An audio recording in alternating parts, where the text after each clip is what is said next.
देखो recombinant DNA technology में vectors का बहुत ज्यादा इंपॉर्टेंस है, बिकॉज जनरली जो हमने स्टेप्स डिस्कस किए थे, then also we have discussed कि कोई वेक्टर हम लेते हैं, उस वेक्टर के अंदर हम फॉरेन जीन को इंसर्ट कराते हैं, treat both them in the double strand, दोनों को डबल स्ट्रैंडेड मानिए। फॉरेन जीन जब वेक्टर के अंदर इंसर्ट करा दिया जाता है तो रिकॉम्बिनेंट डीएनए मॉलिक्यूल या काइमेरिक डीएनए बनता है। इस काइमेरिक डीएनए को हम होस्ट में ट्रांसफर करते हैं, जहां पर ये या तो हमारे जीन को क्लोन कराता है जीन क्लोनिंग के थ्रू, या एक्सप्रेस कराता है जेनेटिक इंजीनियरिंग के थ्रू। तो वेक्टर्स जो होते हैं वो मेनली दो तरह के होते हैं। सबसे कॉमन जो है वो क्लोनिंग वेक्टर है, वो वेक्टर जिनके अंदर हम फॉरेन जीन को इंसर्ट करते हैं क्लोनिंग कराने के लिए, यानी कि जीन क्लोनिंग कराने के लिए, वो कहलाते हैं क्लोनिंग वेक्टर। एक और कैटेगरी है एक्सप्रेशन वेक्टर। जब हम वेक्टर को इस तरह से डिजाइन करें कि वेक्टर के अंदर हमने जो हमारा जीन डाला है वो एक्सप्रेस कर सके, यानी वो ट्रांसक्राइब हो सके, ट्रांसलेट हो सके होस्ट के जीनोम के साथ। सो इस तरह से दो कैटेगरी होती है वेक्टर्स में, cloning vector as well as expression vector. Vector खुद है क्या? वेक्टर का मतलब होता है कैरियर या एक व्हीकल या मीडियम। आप मान लीजिए अपर फ्लोर से और नीचे आते हैं वाया स्टेयर्स, तो स्टेयर्स एक वेक्टर है। आप लिफ्ट से नीचे आते हैं तो लिफ्ट एक वेक्टर है। वेक्टर का मतलब होता है कोई कैरियर, कोई मीडियम या एक एजेंट है, डिलीवरी एजेंट है, जो आपके फॉरेन जीन को जो है होस्ट के अंदर ट्रांसफर करा रहा है। It is a agent, carrier, medium, ठीक है। हिंदी में इसको वाहक कहते हैं। जैसे बहुत से डिजीज के वेक्टर होते हैं, जनरली डायरेक्ट कोई मान लीजिए पैथोजन आपकी बॉडी में नहीं आ रहा, किसी वेक्टर के थ्रू आता है, तो उनको भी हम क्या कहते हैं? वेक्टर या एजेंट कहते हैं। तो आरडीटी के अंदर क्लोनिंग वेक्टर्स या वेक्टर्स क्या होते हैं? एजेंट होते हैं which deliver foreign gene into host. Direct gene transfer में वेक्टर यूज नहीं किए जाते। डायरेक्ट जीन ट्रांसफर में मान लीजिए ये होस्ट है, ये फॉरेन जीन है, तो इसको डायरेक्टली इंसर्ट करा दिया जाता है। But vector mediated gene transfer जो कि आरडीटी का बेस है, वेक्टर मीडिएटेड जीन ट्रांसफर, उसमें क्लोनिंग या एक्सप्रेशन वेक्टर्स का बहुत ज्यादा इंपॉर्टेंस है। तो ये जो होते हैं हमारे क्लोनिंग वेक्टर, ये खुद भी एक डीएनए का फ्रेगमेंट होते हैं, जिनके अंदर हम दूसरे डीएनए को, कौन सा दूसरा डीएनए? द फॉरेन जीन और द डिजायर्ड जीन, उसको इंसर्ट कराते हैं। रिकॉम्बिनेंट डीएनए मॉलिक्यूल यानी कि काइमेरिक डीएनए बनता है, and that will be cloned और expressed as well. So particularly vectors are of two types. One are the cloning vector, another are the expression vector. In detail, we will only study about the cloning vectors. क्योंकि RDT में हम cloning vectors को mainly पढ़ते हैं. So let's just start.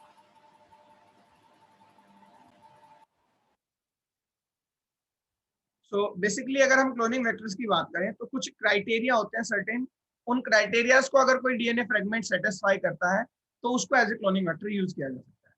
क्योंकि सबसे पहला criteria तो यही है कि डीएनए का फ्रेगमेंट होना चाहिए, लेकिन किसी भी डीएनए फ्रेगमेंट को कि हम कहीं से भी कोई भी डीएनए मॉलिक्यूल उठाए और उसको as a cloning vector use कर ले, ऐसा पॉसिबल नहीं है।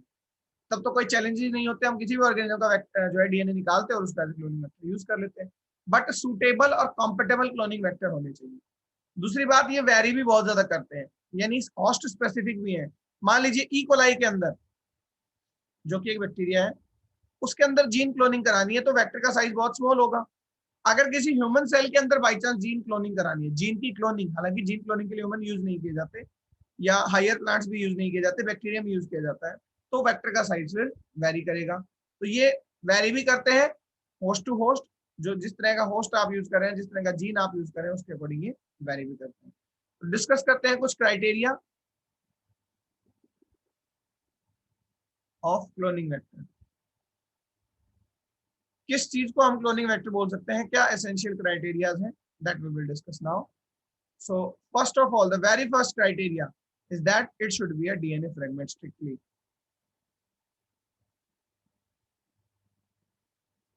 It should be a DNA fragment. सबसे पहली बात तो कि ये एक डीएनए फ्रेगमेंट होना चाहिए। अच्छा, डीएनए फ्रेगमेंट भी किस तरह का? विच इज सेल्फ रेप्लिकेटिव, जो खुद रेप्लिकेट कर पाए इंडिपेंडेंटली।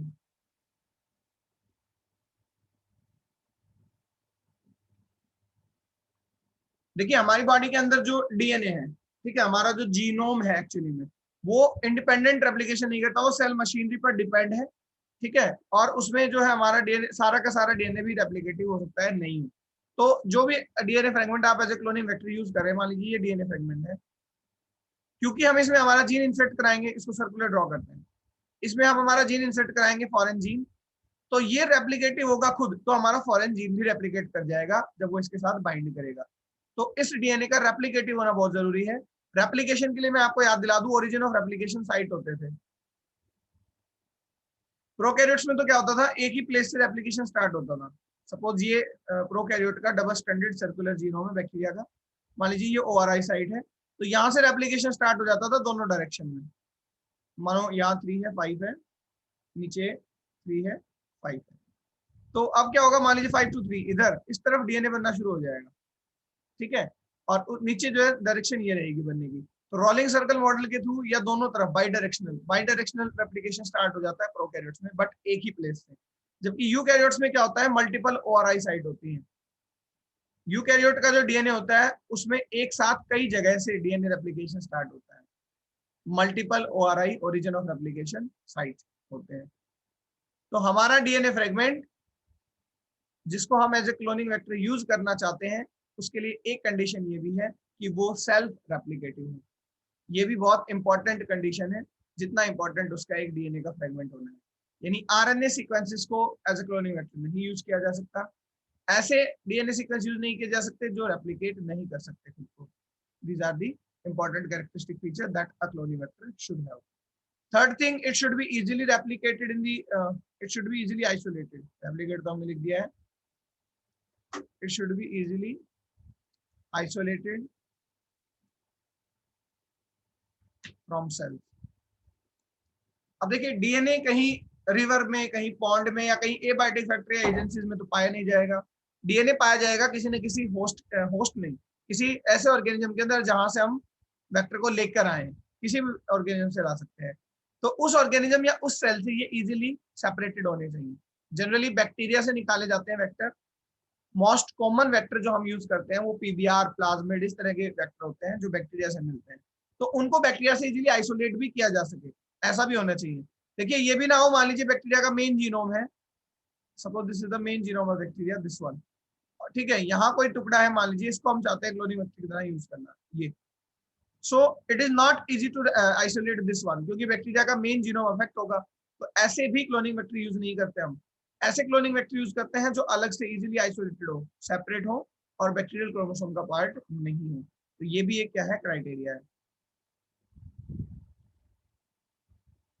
इसके अलावा क्लोनिंग वेक्टर स्मॉल होना चाहिए, should be small in size, preferably जितना छोटा होगा उतना अच्छा है।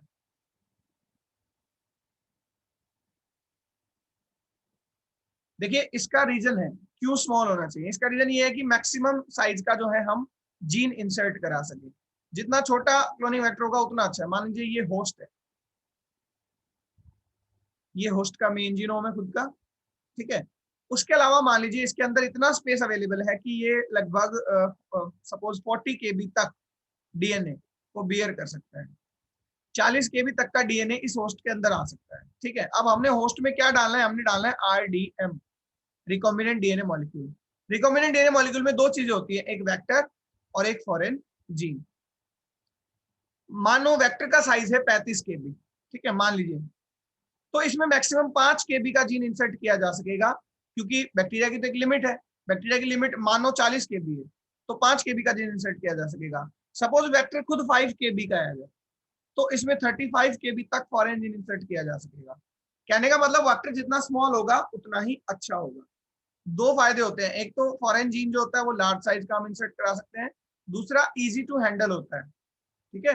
वेक्टर जितना छोटा होगा वो इतना ही इजी टू हैंडल होगा। ये पॉइंट भी मैं अभी एक्सप्लेन करता हूँ।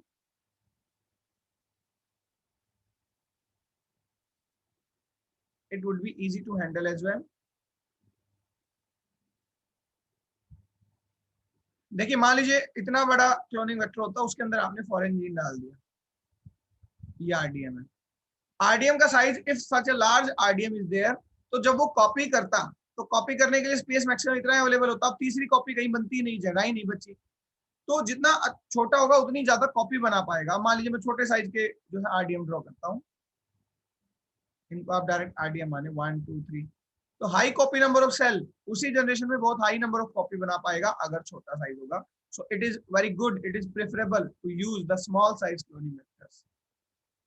ऐसे डीएनए फ्रेगमेंट लिए जाते हैं जिनमें ऊपर वाली सारी कैरेक्टरिस्टिक्स तो हो ही, साथ ही साथ प्रेफरेबली उनका साइज स्मॉल हो, और जनरली कोशिश की जाती है कि 10 केबी से छोटा हो। 10 किलो बेस पेयर से छोटे वेक्टर यूज किए जाते हैं। स्ट्रिक्टली ऐसा भी नहीं है कि 10 केबी से छोटे ही होते हैं। प्लांट के जो वेक्टर होते हैं उनका साइज 200 किलो बेस पेयर तक भी होता है, बट जनरली क्योंकि हम बैक्टीरिया पर जेनेटिक इंजीनियरिंग करते हैं, जीन क्लोनिंग ज्यादा, तो वहां जो वेक्टर यूज किए जाते हैं प्लाज्मिड, वो 10 केबी से छोटे होते हैं। 10 किलो बेस पेयर का मतलब है, देखिए डीएनए का साइज बेस पेयर में नापा जाता है। ये एक बेस पेयर है, ये दूसरा बेस पेयर है, ये तीसरा बेस पेयर है, चौथा, पांचवा एंड सो ऑन। इस तरह से लगभग 10,000 बेस पेयर तक साइज हो डीएनए फ्रेगमेंट का, जिसको हम as a cloning vector use करते हैं। कुछ और एसेंशियल क्राइटेरिया है किसी डीएनए फ्रेगमेंट को as a cloning vector use करने के लिए। सबसे इंपॉर्टेंट इनमें जो है वो तो डीएनए फ्रेगमेंट होना ही था, उसके अलावा और भी इंपॉर्टेंट है जैसे कि रेस्ट्रिक्शन साइट्स का प्रेजेंट होना। रेस्ट्रिक्शन साइट जिनको मल्टीपल क्लोनिंग साइट्स या पॉलीलिंकस भी कहते हैं, रिकॉग्नाइजेशन साइट्स भी कहते हैं, मस्ट बी देयर। देखिए कोई ऐसा डीएनए फ्रेगमेंट जिस पर रेस्ट्रिक्शन साइट नहीं है उसको as a cloning vector use नहीं किया जा सकता until and unless it was design. या तो क्लोनिंग वेक्टर पर डिजाइन कीजिए खुद आर्टिफिशियली, चाहे रिकॉम्बिनेशन से, चाहे ऐड करके, चाहे जीन एडिटिंग से, कैसे भी रेस्ट्रिक्शन साइट्स होनी चाहिए उस डीएनए फ्रेगमेंट पर जिसको हम as a cloning vector use कर रहे हैं, क्योंकि ये बहुत ज्यादा जरूरी है। अदरवाइज हम क्लोनिंग वेक्टर में कट ही नहीं लगा पाएंगे कहीं भी। हमेशा एक डीएनए फ्रेगमेंट को कट करने के लिए स्पेसिफिक पोजीशन से, आरडीटी में हम स्पेसिफिक पोजीशन से कट करते हैं जिनको रेस्ट्रिक्शन साइट्स कहते हैं। रेस्ट्रिक्शन साइट के बारे में मैंने एंजाइम्स में भी बताया था, तो उनका प्रेजेंट होना बहुत बहुत जरूरी है, तभी क्लोनिंग वेक्टर जो है वो कट हो पाएगा। बाकी पॉइंट्स आप रिकॉर्डिंग में देखें अगर छूटते हैं तो, या साथ ही साथ लिख लिए होंगे। इसको मैं एक्सप्लेन कर रहा हूँ इस पॉइंट को, रेस्ट्रिक्शन साइट वाले को। देखिए कोई भी क्लोनिंग वेक्टर हो, this is the cloning vector, this is the double stranded cloning vector, one is the upper strand, other is the lower. ये अपर मान लीजिए, लोअर स्ट्रैंड मान लीजिए, दो स्ट्रैंड है इसमें। अब इसमें हमें इंसर्ट करना है मान लीजिए फॉरेन जीन को इस स्ट्रेच में, इतने एरिया में, तो इस पर हम दो रेस्ट्रिक्शन साइट्स के बीच में इंसर्ट करा सकते हैं। यानी जितना टुकड़ा आप कट करना चाहते हैं उसके दोनों तरफ रेस्ट्रिक्शन साइट होनी चाहिए, चाहे सेम हो, ये रेस्ट्रिक्शन साइट्स हैं, चाहे डिफरेंट हो। मान लीजिए इको R1 हो सकती है, ये मान लीजिए बैम H1 है, ठीक है। मानो यहाँ आपने इंसर्ट करना है फॉरेन जीन इतने एरिया में, तो यहाँ भी दो तरफ रेस्ट्रिक्शन साइट होनी चाहिए, या मैं कह सकता हूँ दो रेस्ट्रिक्शन साइट के बीच में ही हम कट कर सकते हैं, चाहे वो बिल्कुल नियर डिस्टेंस की हो, चाहे वो बिल्कुल फार डिस्टेंस की हो। सपोज यहाँ लिख देता हूँ मैं हिंट 3, यहाँ लिख देता हूँ मैं इको R5। देखिए कितने तरीके से कट लग सकता है, एक बिल्कुल नियरर भी लिखते हैं, यहाँ लिख देता हूँ मैं बैम H1। ये सारे रेस्ट्रिक्शन साइट है। आपको अगर इतना सा टुकड़ा कट करना है तो आप दो रेस्ट्रिक्शन एंजाइम्स डालेंगे, रेस्ट्रिक्शन साइट पर कट लगाते हैं रेस्ट्रिक्शन एंडो न्यूक्लियस। जितना टुकड़ा कट करना है उसके हिसाब से, मानो इतना ही टुकड़ा कट करना है तो दो एंजाइम डालेंगे, क्या, इको R1 और बैम H1। ये टुकड़ा कट करना है तो आप डालेंगे इको R1 और बैम H1। आपको इतना बड़ा टुकड़ा कट करना है तो आप डालेंगे बैम H1 और इको R5। आपको इतना बड़ा टुकड़ा कट करना है तो इको R5 और हिंट 3। तो अकॉर्डिंगली केवल रेस्ट्रिक्शन साइट से कट किया जा सकता है क्लोनिंग वेक्टर को या किसी भी डीएनए फ्रेगमेंट को, नॉट ओनली क्लोनिंग वेक्टर, क्योंकि क्लोनिंग वेक्टर भी एक डीएनए का ही फ्रेगमेंट है, इसीलिए जो है हमें हमेशा उस पर रेस्ट्रिक्शन साइट्स होने चाहिए। अगर रेस्ट्रिक्शन साइट नहीं होंगे तो उस पर कट नहीं लग पाएगा।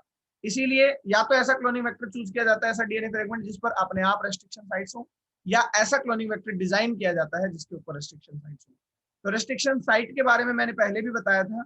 ये जनरली क्या है, एक पूरे लॉन्ग डीएनए में, मान लीजिए ये जो सर्कुलर डीएनए मैंने ड्रॉ किया, ये है 100 केबी का सपोज, या केबी तो नहीं, 1000 बेस पेयर, इसका मतलब 1 केबी का है मान लीजिए, 1 किलो बेस पेयर का। तो इस 1000 बेस पेयर्स में, ठीक है, जो रेस्ट्रिक्शन साइट होती है वो मुश्किल से 4 से 8 बेस पेयर लॉन्ग होती है, यानी बहुत छोटी। अगर 1 केबी के हिसाब से कहें तो उसका 0.4 या 0.8% हार्डली। अगर ये 100 बेस पेयर का होता तो मैं कहता 4 से 8%, लेकिन 100 बेस पेयर बहुत छोटा क्लोनिंग वेक्टर तो होता नहीं कभी भी। मैंने बताया था ना 1 से 10 केबी तक के होते हैं, तो छोटे से छोटा वेक्टर भी अगर हम ले 1 केबी का तो 4 से 8 बेस पेयर लॉन्ग सीक्वेंस है। यानी BAM-H1 कोई डॉट नहीं है, ये पूरा डीएनए सीक्वेंस रहा है 1000 बेस पेयर का, मानो ऐसे, ठीक है, TA CG ऐसे चले जा रहे हैं 1000 बेस पेयर। तो उसमें कहीं 4 से 8 बेस पेयर लॉन्ग सीक्वेंसेस होते हैं, ये डीएनए के सीक्वेंस, जिनको हम रेस्ट्रिक्शन साइट कहते हैं। हालांकि रैंडम सीक्वेंस नहीं है, रैंडम हो सकते हैं न्यूक्लियोटाइड, लेकिन इनकी एक खासियत होती है कि ये पैलिंड्रोम होते हैं। पैलिंड्रोम होने का मतलब मैंने वहां भी बताया था कि जब आप लेफ्ट टू राइट पढ़े या राइट टू लेफ्ट तो सेम सेंस आए अपर और लोअर स्टैंड पर, जैसे MADAM MADAM। सिमिलरली टी को R1 ही लिखते हैं जो मोस्ट कॉमन है, ठीक है, GAATTC, तो ये तो हुआ left to right on the upper strand. अब राइट टू लेफ्ट हम पढ़े इसको नीचे वाले स्टैंड पर, तो it would be GAATTC। So exactly complementary है। इसका फायदा ये होता है कि स्टिकी एंड ये प्रोड्यूस कराता है ताकि कट लग सके। तो पैलिंड्रोम सीक्वेंस होती है रेस्ट्रिक्शन साइट, ये इनकी खासियत है। क्लोनिंग वेक्टर पर मोस्ट कॉमन जो क्लोनिंग साइट है 3, उनके मैं सीक्वेंस लिख देता हूं। सबसे कॉमन जो होती है, एक तो होती है इको R1 जो अभी मैंने लिखी GAATTC। तो इसका जो कॉम्प्लीमेंट्री सीक्वेंस है वो क्या हो जाएगा, GAATTC। आप एक पोलैरिटी दिखा दें, इसको मान लीजिए 5 से 3 दिखाते हैं, तो ये 3 से 5 हो जाएगा। BAM-H1 होती है, ये एंजाइम्स भी कहलाएंगे। अभी मैं रिस्ट्रिक्शन साइट की तरह इनको बता रहा हूँ, यही एंजाइम्स होते हैं और एग्जैक्टली एंजाइम उसी साइट पर काम करता है। जैसे इको R1 एंजाइम जो होगा वो इको R1 साइट पर ही काम करेगा। BAM-H1 भी 6 न्यूक्लियोटाइड की है, GGATCC, ठीक है। तो कॉम्प्लीमेंट्री क्या हो जाएगा यहाँ इस तरह से, GGATCC। So it would be 5 to 3 and 3 to 5। इसके अलावा HIND3 जो पहले डिस्कवर की गई थी, HIND3 भी 6 बेस पेयर की है, AAGC TT AAGC TT। So it would be 5 to 3 and 3 to 5। So these are some restriction sites which are present on the cloning vector. The concerned restriction enzymes will work upon the concerned restriction site। क्यों जरूरी है? क्योंकि इन्हीं के basis पर हम cut लगा सकते हैं। आप इवन जो फॉरेन जीन भी लाते हैं उस पर आपको रेस्ट्रिक्शन साइट डिजाइन करने पड़ते हैं, अगर नहीं है तो। मान लीजिए ये डिजायर्ड ऑर्गेनिज्म रहा, चावल से कोई जीन निकाल कर लाए, उसमें ये जीन था चावल की सेल में, तो इसके आसपास आपको रेस्ट्रिक्शन साइट डिजाइन करनी पड़ेगी, अदरवाइज इसको आप कट करके नहीं ला सकते। So there is a much importance of the restriction site in the cloning vectors. It is also essential criteria. Next criteria जो है कि जो हमारे क्लोनिंग वेक्टर्स हैं, cloning vector should not alter the host chromosome। देखिए cloning vector क्योंकि हम बोल रहे हैं तो सिर्फ जीन क्लोनिंग के लिए स्पेसिफाइड है, क्योंकि एक्सप्रेशन के लिए तो एक्सप्रेशन वेक्टर अलग होते हैं, वेक्टर का दूसरा टाइप। तो क्लोनिंग वेक्टर होस्ट के साथ कोई छेड़छाड़ ना करे, कोई मैनिपुलेशन ना करे होस्ट के जीनोम के साथ। Suppose this is a host, this is the host genome, तो ये अलग से रहें और अपनी कॉपीज करती रहें इंडिपेंडेंटली, यानी इसको क्या करना करें, ऑल्टर ना करें, ये भी एंश्योर करना चाहिए। ऐसा डीएनए फ्रेगमेंट हम यूज ना कर लें जो जाकर रिकॉम्बिनेट या अटैच हो जाए होस्ट के साथ और उसको क्या कर दे, ऑल्टर कर दे। So it is also a property। The last criteria which we study about the criteria for the using the DNA fragment as a cloning vector is marker genes, or we can say there should be a selective marker genes।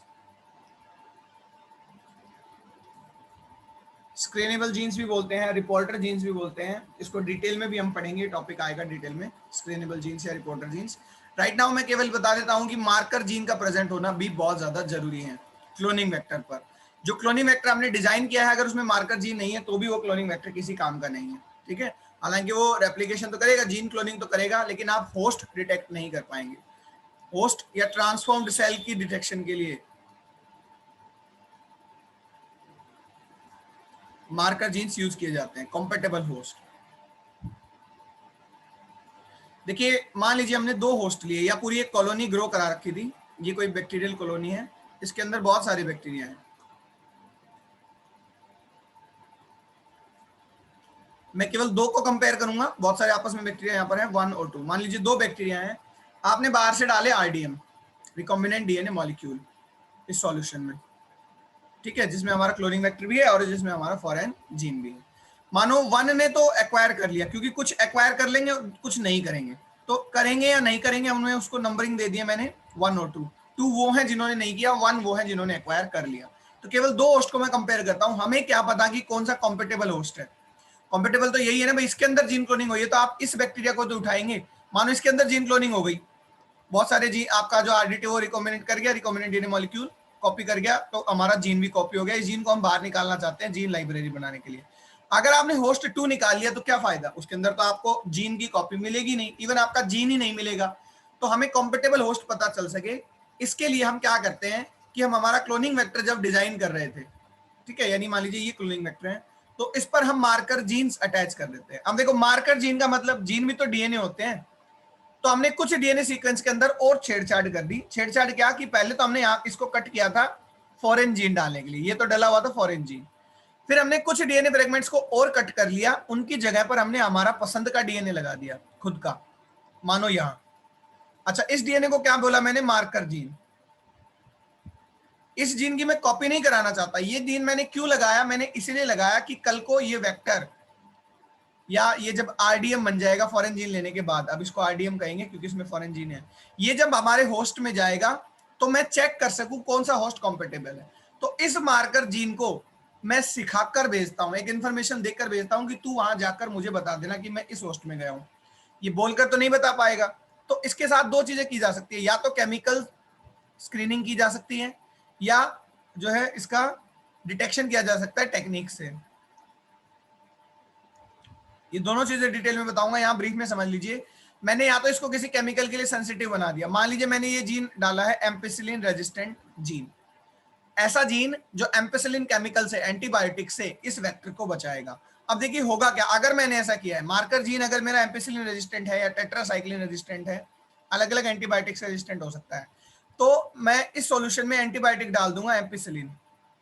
अब होगा क्या कि वो सारे bacteria मर जाएंगे जिनके अंदर क्लोनिंग वेक्टर नहीं है या आरडीएम नहीं है। क्यों? क्योंकि वो रेजिस्टेंट नहीं है एम्पिसिलिन से। जबकि वो बैक्टीरिया जिन्होंने आरडीएम को ले लिया है, यानी जो कॉम्पेटेबल है या ट्रांसफॉर्म्ड है, वो नहीं मरेंगे, वो नहीं डाई होंगे, बिकॉज उनके अंदर मैंने एक स्पेशल जीन डाला था जो उनको बचाएगा। तो मुझे पहचान हो गई कि हाँ ये मेरे कॉम्पेटेबल होस्ट है जो सर्वाइव करे, जो नहीं थे वो डाई हो गए। या मैं इस मार्कर जीन को किसी फिजिकल टेक्निक के लिए भी डिजाइन कर सकता हूं।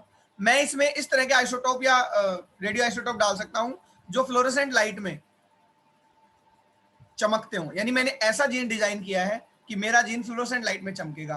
तो अब मैं क्या करूंगा, बैक्टीरियल कॉलोनी पर फ्लोरोसेंट लाइट डालूंगा, केवल वो होस्ट चमकेंगे जिनके अंदर आरडीएम है। अच्छा, आरडीएम का तो क्या मतलब, आरडीएम का मतलब आपका वेक्टर है। जब आपने वेक्टर डिजाइन किया तो आपने मार्कर जीन डाले थे।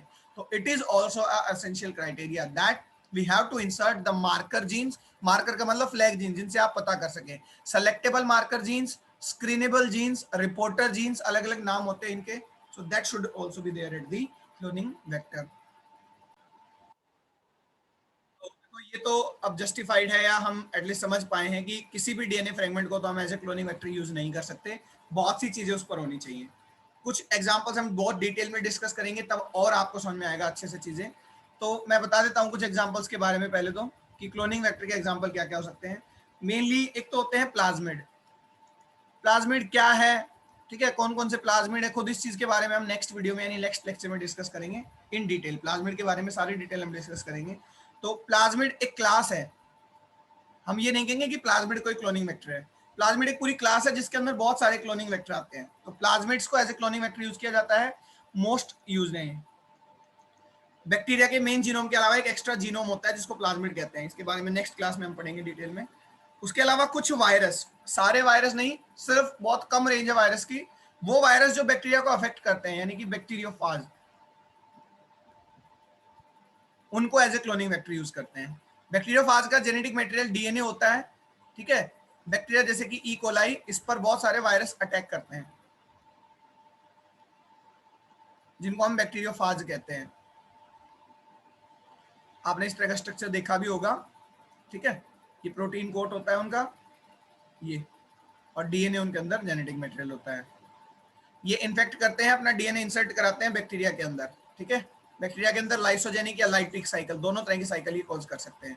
बैक्टीरिया खुद को बचा भी सकता है इनसे, और बैक्टीरिया को डेथ किल भी कर सकते हैं। तो bacteriophage as a cloning vector use किए जा सकते हैं। ये भी एक क्लास है, ठीक है, मैंने ये नहीं बताया एग्जैक्टली कौन से बैक्टीरियोफाज। प्लाज्मिड की अगर बात करें तो मैं यहाँ नाम लिख रहा हूँ, वो नाम डायरेक्ट क्लोनिंग वेक्टर है, ठीक है। अभी हो सकता है आपको नहीं समझ में आएंगे, बट जब हम प्लाज्मिड पढ़ेंगे तो एक एक नाम आपको क्लियर होगा। एक होता है PBR 322, सबसे ज्यादा जो यूज किया जाता है क्लोनिंग वेक्टर RDT में वो PBR 322 किया जाता है, या इसी के मॉडिफाइड वर्जन किए जाते हैं।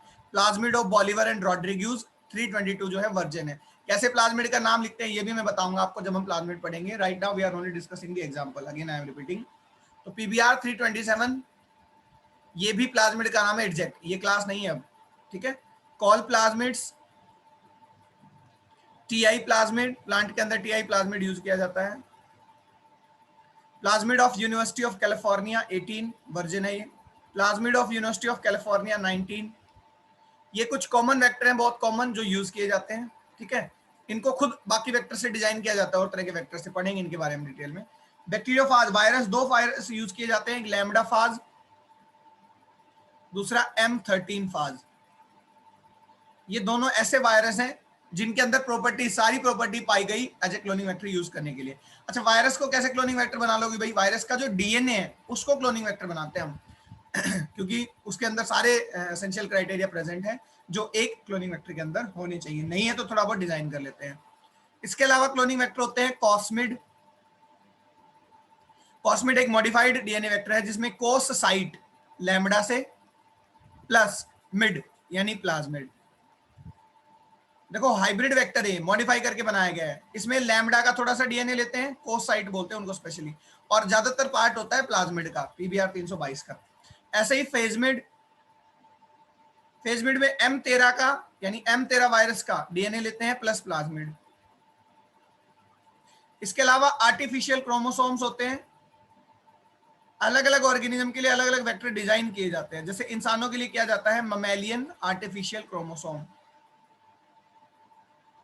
Mammalian artificial chromosome. यीस्ट के लिए यीस्ट आर्टिफिशियल क्रोमोसोम। इसके अलावा शटल वेक्टर्स भी यूज करते हैं या बाइनरी वेक्टर्स यूज करते हैं।